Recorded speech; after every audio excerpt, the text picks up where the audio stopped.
Hello, കൃഷ്ണേന്താണ്. അപ്പോൾ രാവിലെ ഇന്ന് സൺഡേ ആയിരുന്നു. ഉറക്കമൊഴിച്ചുടനെ ഒരു ബിസ്ക്കറ്റ് കഴിച്ചു. ബിസ്ക്കറ്റ് കഴിച്ചിട്ട് എനിക്കാണെങ്കിൽ ഫസ്റ്റ് തന്നെ കൊല്ലോട് തുണി നനയ്ക്കാനുണ്ടായിരുന്നു.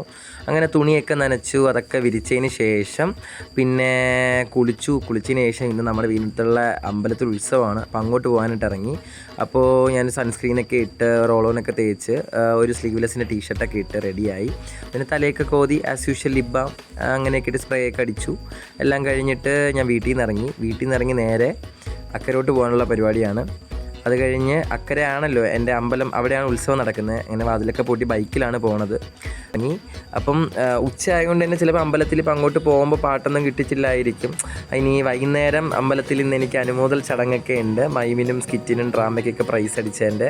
അപ്പോൾ അതൊക്കെ ഇനി വാങ്ങണം. നേരെ കണ്ണഞ്ചൻ്റെ വീട്ടിലോട്ടാണ് പോകുന്നത്. അപ്പോൾ കണ്ണഞ്ചൻ്റെ വീട്ടിൽ ചെന്നപ്പോൾ അവരൊക്കെ കഴിക്കാനായിട്ടുള്ള പുറപ്പാടായിരുന്നു. പിന്നെ നമ്മളെല്ലാവരും കൂടെ ചോറൊക്കെ കഴിച്ചു. ചോറ് കഴിച്ചിട്ട് നേരെ അമ്പലത്തിൽ പോയി. അമ്പലത്തിൽ ചെന്നപ്പോൾ അവിടെ കൈകൊട്ടിക്കളി നടക്കുകയായിരുന്നു, നമ്മുടെ വീടിനടുത്തുള്ള പിള്ളേരുടെ തന്നെ. അത് കഴിഞ്ഞ് അനുമോദൽ ചടങ്ങൊക്കെ ആയിരുന്നു. ഞാനും മീനു ചേച്ചിയും വെയിറ്റിങ്ങിലായിരുന്നു, എന്നെ എപ്പോൾ വിളിക്കുമെന്ന്. അങ്ങനെ അനുമോദൽ ചടങ്ങ് സ്റ്റാർട്ട് ചെയ്തതിന് ശേഷം അപ്പോൾ തന്നെ എന്നെ വിളിച്ചായിരുന്നു. കൃഷ്ണേന്ത് എന്ന് പറയുന്നത് യൂണിവേഴ്സിറ്റി കോളേജിൽ പഠിക്കുന്നു. ഇന്റർ കോളേജിയറ്റ് മത്സരത്തിൽ അങ്ങനെ സൗത്ത് സോൺ യൂണിവേഴ്സിറ്റി ജേതാവാണ്. എനിക്കാണെങ്കിൽ ഭയങ്കര ടെൻഷനായിരുന്നു. ആദ്യമായിട്ടാണ് നാട്ടിൽ നിന്ന് ഇങ്ങനെ ഒരു അനുമോദനമൊക്കെ കിട്ടുന്നത്. അപ്പോൾ ചെന്ന് നിൽക്കാനൊക്കെ ഒരു പേടിയായിരുന്നു. പിന്നെ പൊന്നാടയൊക്കെ അണിയിച്ച് മൊമെൻ്റൊക്കെ കിട്ടി. അത് കഴിഞ്ഞ് വീണ്ടും ഒരു പ്രോഗ്രാം കൂടെ ഉണ്ടായിരുന്നു. അതുകൂടെ കണ്ടതിന് ശേഷം ഞാൻ പിന്നെ വീട്ടിലേക്ക് വന്നു. അപ്പോൾ ഇന്നത്തേക്ക് ഇത്രയേ ഉള്ളൂ. Okay, love you, by.